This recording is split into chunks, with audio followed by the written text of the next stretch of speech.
L'ultimatum accordé aux rebelles Lyon 23 expiré. Voilà ce qui résume l'actualité du jour pour ce vendredi. Messieurs et dames, bonjour et bienvenue à suivre ce moment d'échange sur les questions d'actualité.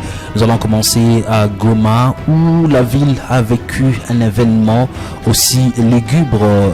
11 blessés et un mort au stade de l'unité. C'était donc hier jeudi dans la soirée.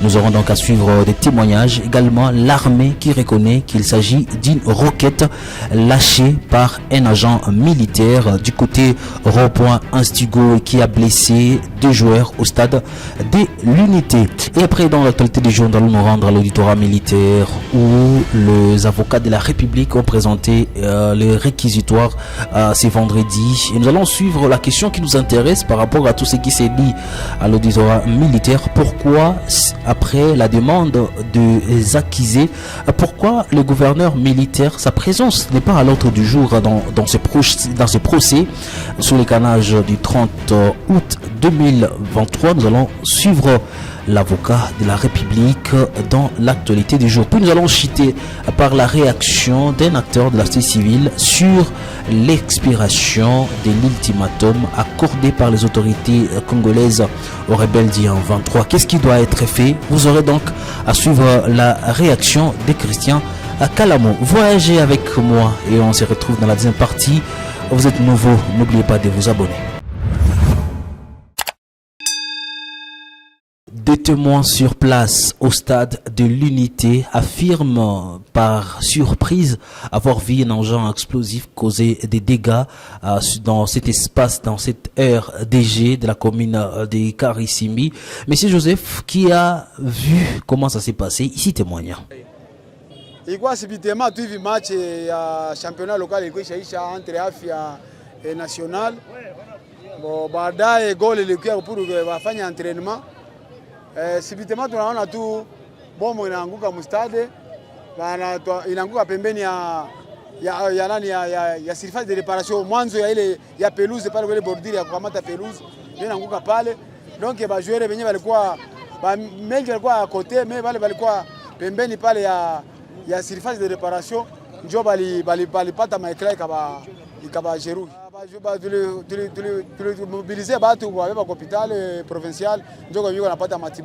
Des précisions du gouvernement congolais, surtout des autorités provinciales par rapport à ce qui s'est passé au stade de l'unité quelques heures après cet incident. Ici, je vous propose de suivre la lecture du communiqué lu par le colonel Guillaume Kekaiko qui affirme qu'il y a 12 blessés et un mort.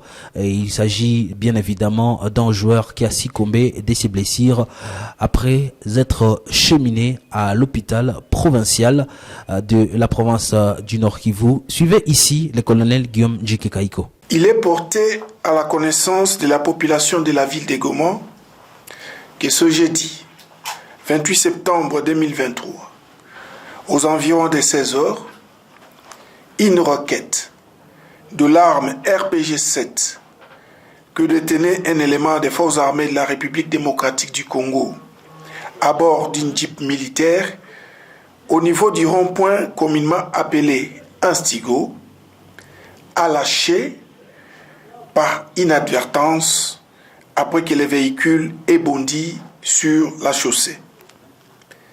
La roquette tombée au stade de l'unité a causé 12 blessés, dont 11 civils et les militaires détenteurs de l'arme. Tous ces blessés sont pris en charge à l'hôpital provincial où, malheureusement, l'un vient de succomber de ses blessures. Pour ce faire, le gouvernement militaire ad intérim de la province du Nord Kivu, le général-major Chirimwa Minkuba Peter, présente ses compassions et appelle la population au calme. Fait à Goma, le 28 septembre 2023. Ils ont demandé de voir le gouverneur, qui est également commandant des opérations dans ces procès sur le carnage du 30 août qui a coûté la vie à plus de 50 Congolais. La demande pense être irréfléchi par les avocats de la République. C'est pas une question vraiment à l'ordre du jour. Suivez les tons exacts avec lesquels les avocats de la République argumentent leurs propos. Il faut le rappeler, aujourd'hui, c'était la présentation du réquisitoire par les avocats de la République. Ici, je propose de les suivre. Le prévenu, nous sommes toujours dans les faits, vous a dit ceci. Nous venons de vous faire voir ici qu'on ne peut pas prendre le père 05 pour dire qu'il est responsable. Nous restons avec la possibilité du gouverneur. Nous allons y arriver. Nous restons avec la possibilité du gouverneur. Parce que même mon allié m'a dit, mais non, mais qu'ils viennent quand même. J'ai dit, il ne vous dira rien. Cher allié, il ne vous dira rien. Et il n'est pas responsable. Du moins, selon notre appréhension, et le juge nous départagera.